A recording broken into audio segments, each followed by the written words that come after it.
Charlie Chaplin வந்து நிறைய பேர் இருக்கிற ஸ்டேஜில் வந்து ஜோக் சொல்லிட்டு இருக்காங்க. அந்த ஜோக்குக்கு வந்து அந்த ஸ்டேஜே வந்து சிரிக்க ஆரம்பிக்குது. அதுக்கப்புறம் கொஞ்ச நேரம் கழிச்சுட்டு அதே ஜோக்கை வந்து அவர் ரிப்பீட் பண்ணுறாரு. அந்த ஸ்டேஜில் இருக்கிற பாதி பேர் மட்டும் சிரிக்கிறாங்க. 3வது டைம் அதே ஜோக்கை அவர் ரிப்பீட் பண்ணும்போது அங்கங்கே சிரிக்க ஆரம்பிக்கிறாங்க.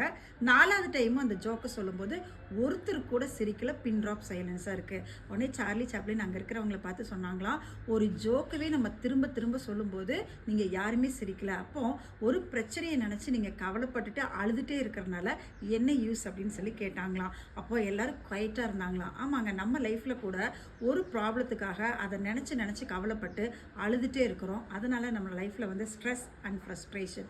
இதை தான் பைபிள் அழகாக சொல்லுது.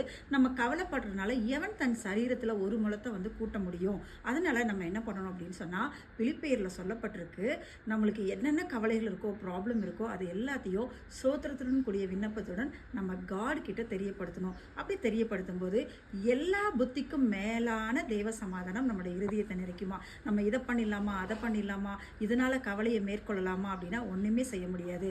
அதனால இன்றைக்கு நம்மளுக்கு இருக்கிற பிரச்சனையை ஆண்டவர்கிட்ட சொல்லிட்டு நம்ம கவலைப்படுறத ஸ்டாப் பண்ணலாங்க.